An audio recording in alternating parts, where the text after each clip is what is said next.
Donald Trump vient de tracer la ligne rouge. Cachamment est perquisitionné. Christian Chiwewe vient de citer le cardinal Ambongo. 10 points consécutifs. Où les États-Unis d'Amérique pour conditionner Kagame et le M23. Mote banamboka de partout. Owa pibino bozali. Bino o bozali ba internaute na biso bolanda kabiso tango nyonso. Banamboka na kosenga na bino ya moto kota na développement ba sujet na biso. Bo like, bo commenter, bo partager, pe bo s'abonner massivement na ba chaîne o nyonso bo kolanda biso na moment oyo. Banamboka tolobaka yango à mettre reprise. Eza malamu mingi toyebaka. Tant que tu as dit Congomani, l'actualité eza koleka précisément na kati ya République démocratique du Congo o bomone siko tozali. Tokobeta masolo mingi ya accord de paix o eza kozala signé entre la RDC et le Rwanda ainsi que accord minerai sécurité o eza kotelisama entre la RDC et le ZSA pe ma condition o Massa Doulos comme arbitre comme juge suprême avec Okata Makambuna Doha, ainsi que la perquisition de Kachamata, Nini Bimina Kati, mais comment tu veux citer à Mongo Namasolo Yakou d'État. Madame Boka, tout côté si qu'on a développement, il y a un sujet pour te faire comprendre Bisso, oh wapi, bah Dongolomi c'est Congo Bakoloba. Peuple congolais, pourquoi tu dis Kolobake? Donald Trump a tracé une ligne rouge. Et pas il y a M. Paul Kagame, Corneille Nanga, ainsi que Joseph Kabila. Bande Konangai, Joseph Kabila, Corneille Nanga, Kagame, Baluka qui de toute façon, Baluka comment Bakoki ko intercalé accord minerai et sécurité, ainsi que comment Bakoki ko échappé l'accord de paix auto-signé qui mis son bango. Peuple congolais, tant que nous disons à tout moment que Dieu est congolais et il est aussi juste. Et notre président Tshisekedi, c'est un président qui est conduit par l'Éternel, le Dieu des armées.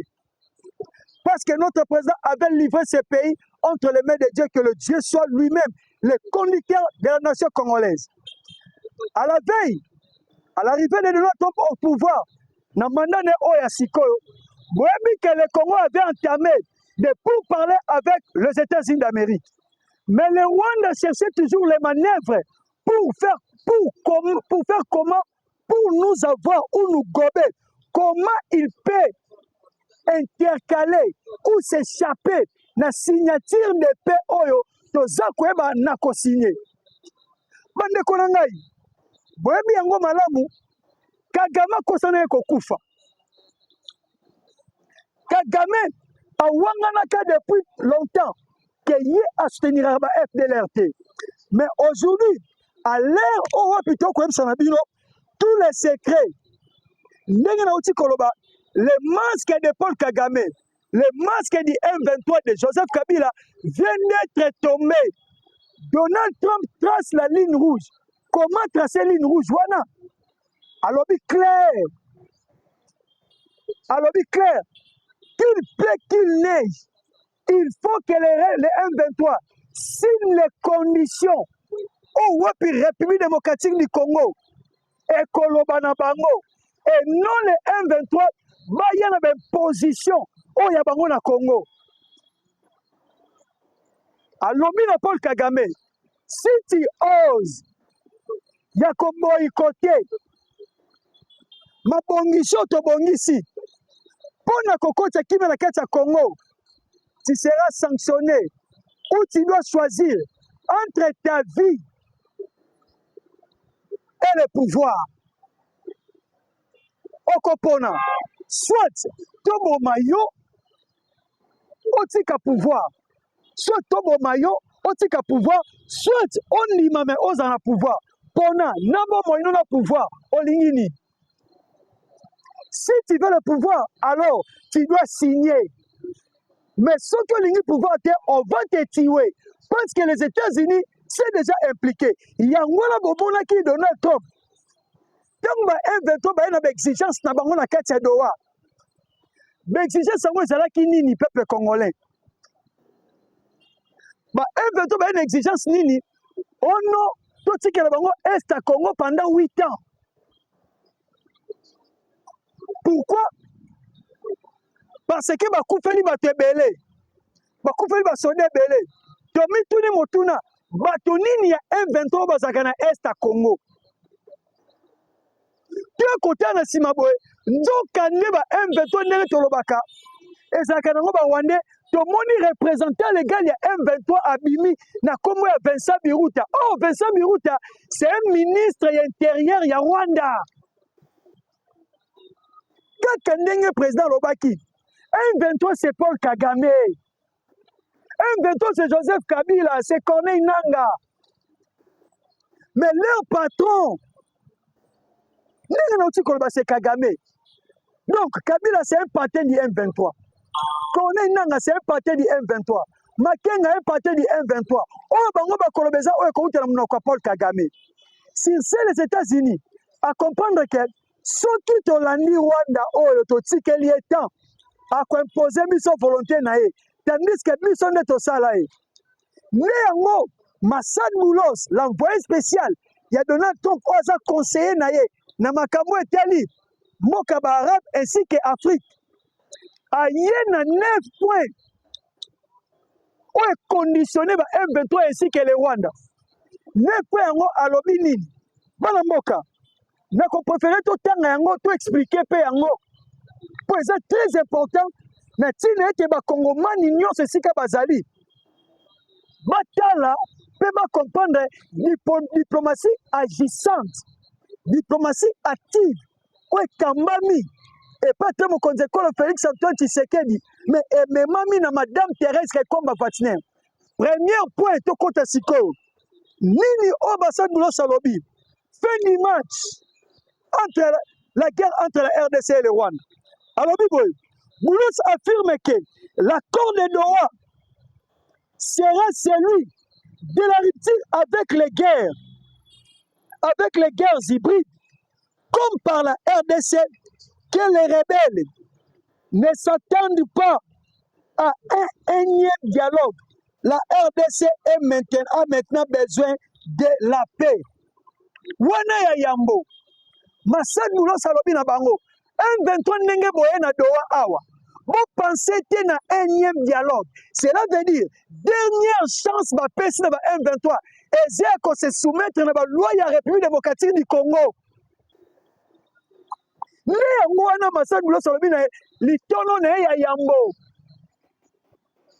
M23 doit se soumettre aux lois de la République démocratique du Congo. Oh, yo papa Tshisekedi a koloba yango ba royoka. Ce qui faut dire que Bino AFC de reconnaître Bino comme parti politique, bozonga na mboka bakondima. Soki pa lobi ke ndenge bozaboy, bokende na exil, esengeli bandima. Soki pa lobi ke sengeli to kangana nu bino, boliana nu fimbu, esengeli bandima. Donc, koya ya M23 na kati ya otobengi Doha, ezia kondimande les conditions que la RDC doit imposer à eux. Deuxième point, alors respect total de l'intégrité et la souveraineté de la RDC en cas de violation des mesures appropriées. En cas de violation, des mesures appropriées seraient prises. En cas de violation de cet accord, alors bien Rwandais, naba M23, les mesures appropriées seraient prises. Seraient prises. Donc Kagame nenga zawana ameka kutu komimata libanda ya encore ote. Il faut pas respecter yango na mobimba. Yango lobi na bango. Il faut respecter l'intégrité territoriale de la République démocratique du Congo. Raison pour laquelle je vous ai dit clair que le président Félix Antoine Tshisekedi a sauvé la nation na plan ya balkanisation. Oyo esi babongi ça. Wute bituma basala mission ya AFDEL. Wute bituma ya RCD. Wute bituma ya CNDP. Wuta mituma M23 et M23 de Obaye na yango. Parce que le Rwanda tout qui na vitesse supérieure, il y a qu'à mettre fin na plein balkanisation. Donc, la Congo makambo esila. Yango bomoni bayana ba discours rebelle. Oh non, c'est Eliphone, babeta bona Kinshasa. Yo so wana Kinshasa babeta ta Muyombe. Babeta ta Muyaka. Babeti Munga. Na kati ya Congo tribalisme erenyaka te. Makambo ko indexer batu ba so Eliphone ainsi de suite ezalaka te. Bango nde bakabila bayela biso système wana. Ba ye bakuta armée lo bakalingala. Mais avec le temps, ba komisi armée na Swahili. Na bango na baluwa bane ba yaki ba forger.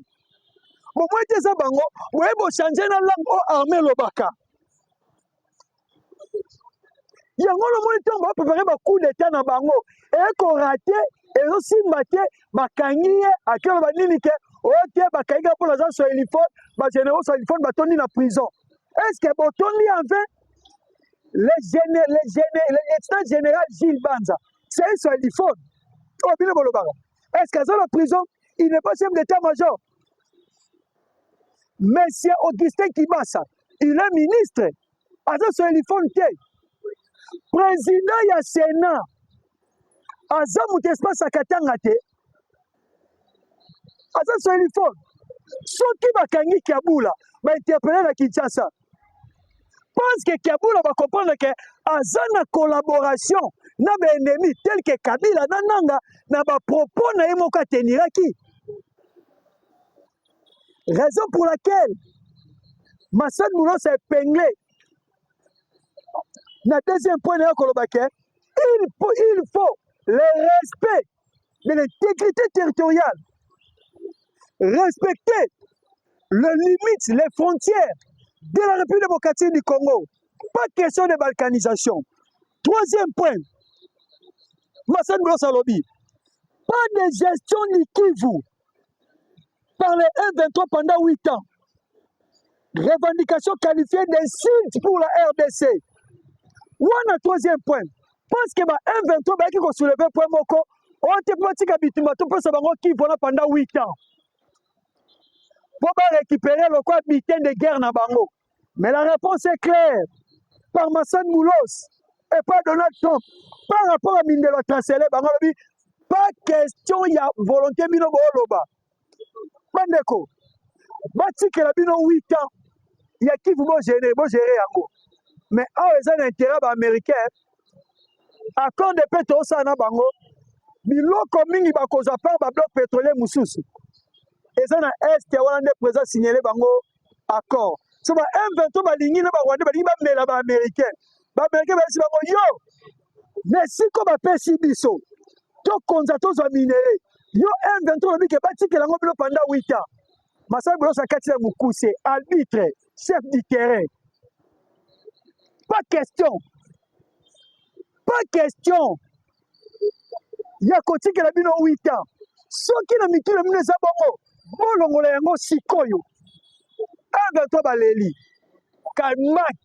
Bakwei makali kali. Et puis, koti ke la bongo 8 ans gestion wana. C'est déjà toute une balkanisation. Eh banamboka. C'est l'insulte de mémoire à Kimbangu. Insulte de mémoire à Kassavubu. Insulte grave, sérieux.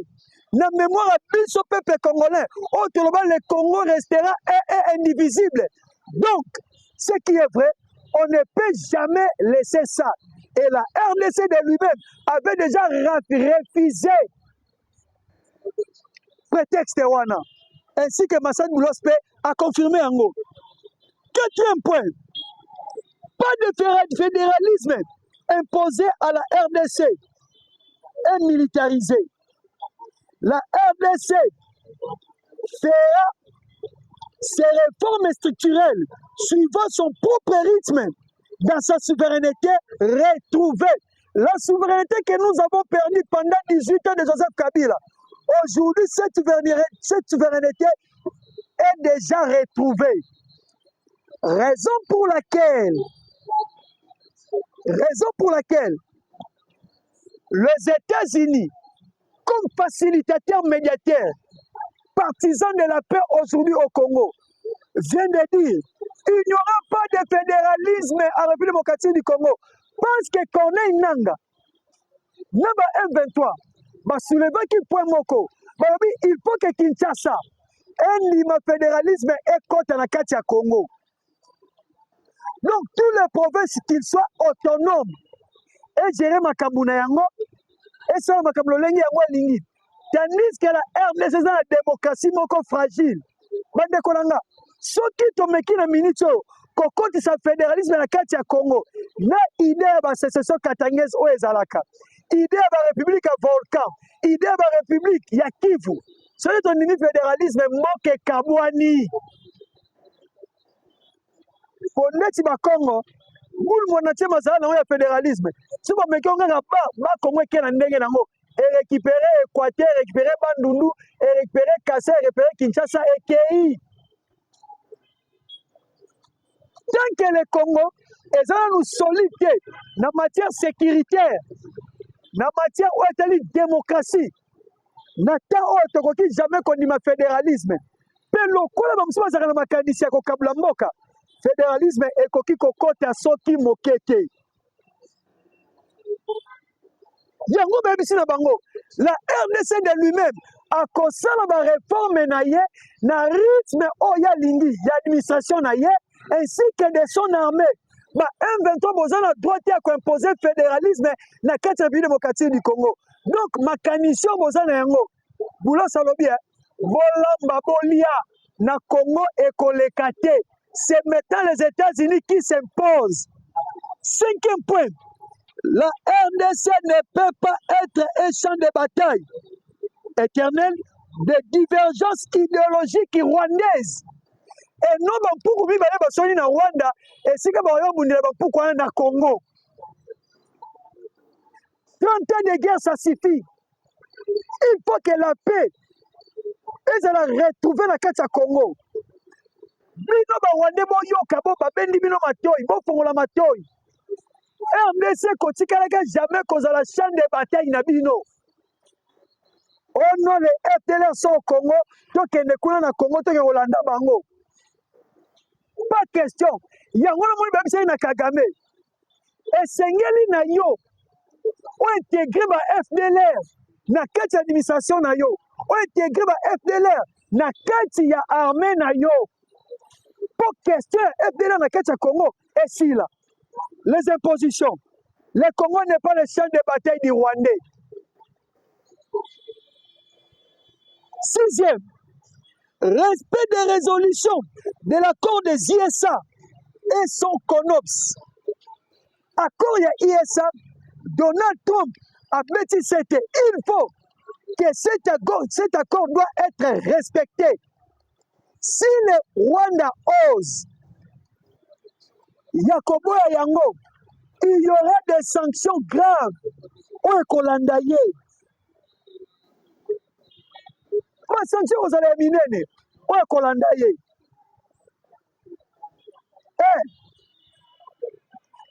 Le Rwanda doit respecter, et le M23 doit respecter les engagements signés aux États-Unis d'Amérique.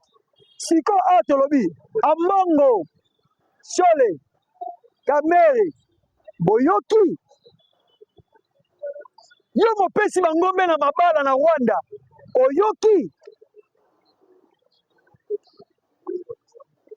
Oyoki, hein? CONOPS, c'est quoi? CONOPS, concept des opérations. Otobongisa qui na Rwanda fallait la signer le 15 décembre 2024. Mais l'on savait qu'ils ont signé Kagame à Kimaka. Mais aujourd'hui, CONOPS est toujours sur terrain. Concept des opérations, neutralisation des FDLR, ainsi que de tous les groupes armés, ainsi que la résolution 2773 doit être appliquée et respectée par l'armée rwandaise et son président Paul Kagame. Que le M23 se retire, Bakende na cantonnement, sans condition. Sans condition. concept des opérations oyo ekozala ya kosangana ainsi que na ba MONUSCO pour superviser le retrait ya ba RDF ainsi que la neutralisation des FDLR soki bazalaka mpo ngana bazalaka te ainsi que de tous les groupes armés. Il faut que la paix doit être établie en République démocratique du Congo.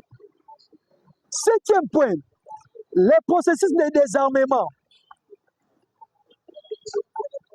Le processus de désarmement, de renseignement conditionnel sera fait suivant Luanda et Nairobi.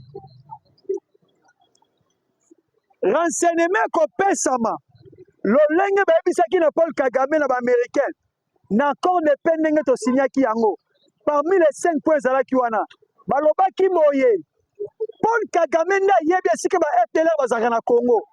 Premièrement, il faut renseigner aya koyebisa biso esika baza na kati ya Congo. Ntango akoyebisa tokoya kosala nini? Tokosala mobilisation ba FDLR baoyo bakoyoka te nde tokoleka na 3e point ya neutralisation ba FDLR oyo ebongisamaki yango wana. Et puis 4e point, ntango tokokanga baoyo tokokanga wana il faut baintégrer bango na Rwanda. Yango wana ebongisamaki bana mboka. Il faut que le processus ya Nairobi doit être respecté. Yango wana oyo ebotelaki biso résolution 2773 nauti koexplika ngo boyebi nini elakisi. 8e point, le Rwanda est désigné comme garant des dérives du M23. On vient d'indexer maintenant les droits à plusieurs reprises au Rwanda que bango ne bali batoyo basungaka M23, bango ne bali batoyo bali bakolo M23, bango ne bali batoyo basalaka que M23 a existé. Comme exemple, pendant que les pourparlers étaient déjà engagés aux États-Unis, à Doha, de partout ailleurs, nous avons vu hier sur terrain, la guerre continue.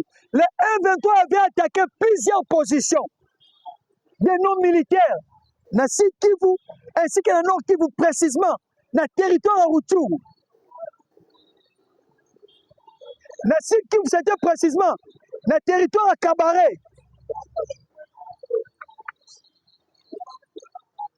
Et si quand on va M23 va attaquer,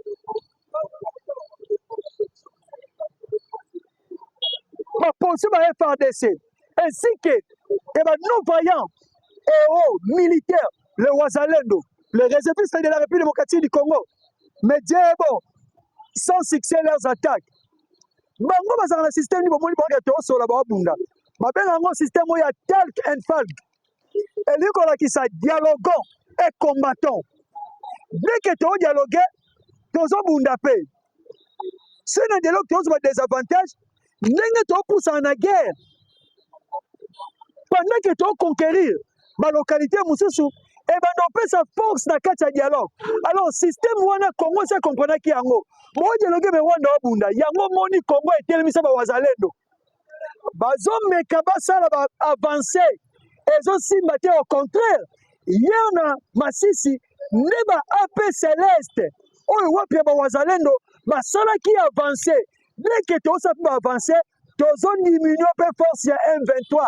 Ne yango boyoki ba information bimike Kabila ayeko féliciter président Tshisekedi.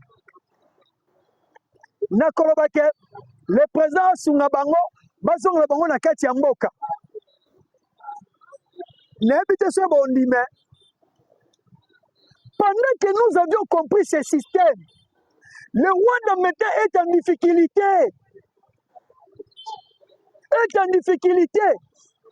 Bakolobaka pamba oh non la paix. Depuis tu es que ça déjà na Goma. Hier 4 personnes tuées en Ndoso. Nous faisons mon quoi ba quartier na kati ya Goma. des braquages à tout moment, des crimes à tout moment. Bomoni te bake ko recourir et pas à Museveni.